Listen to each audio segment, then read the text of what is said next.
And you said you had a story for me related to psychics. Yes. When I was in college, I went to New York City with my theater group in maybe 2004. Long time ago. Went to a bunch of Broadway plays, and this one particular night, for some reason, I was walking back from a show alone, and I passed a storefront psychic, and just on a whim, I said, you know what, I'm going to go in.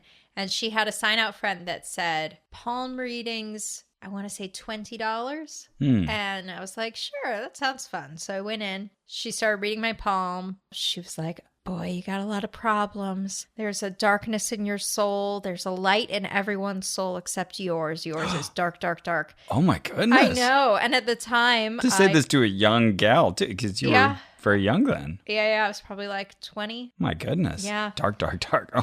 And she's like, I really gotta, we need more work here. We gotta pull out the tarot cards. So I'm like, okay, how much are those? And she says, well, let's see, you're already at 50. And I said, wait, hang on. It says 25. And she said, well, that's for one palm. Oh. She had already read both. But of course I'm 20 and I'm like, oh, okay. Oh, terrible. I know, terrible. And then she breaks out her tarot cards and she'll cut me a deal. She'll do that for just an extra 20. So it'll be 70. Oh, what a mensch. No, and exactly. And of course, I came in here thinking 25. I'm already at 70. Oh, no. She gives me a tarot reading. The tarot reading finds out that I have a terrible curse that was put on me while I was in my mother's womb. There was a woman who didn't want me to be born, who put a curse on me, and she needs to lift the curse. What is this, Sleeping Beauty? Oh my God. One totally. gift. And so she says, well, you know, this is an emergency and we need to cleanse What a predator. you. I know. But in order to do it, you know, it's a lot of work. It's going to be $300.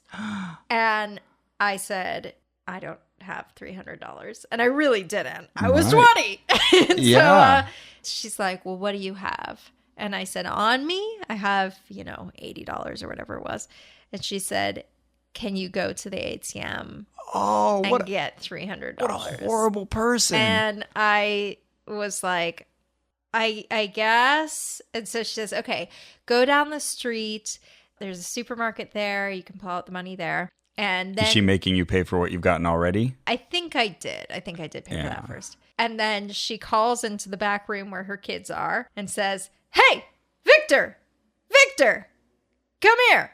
So her son comes out. Give her $5. Give her $5. And I'm like, what the fuck is happening? What? And this little kid whips out $5. And then she hands it to me and says, now listen, we need paper towels. So while you're at the... What is going on? While you're at the grocery store, can you pick up? And then that does the same thing as sending her son with you, because then it indebts you to return. Yeah, totally. And she specifically says, not the small paper towels, the large paper towels, and holds her hands up to indicate large. And I'm like, okay.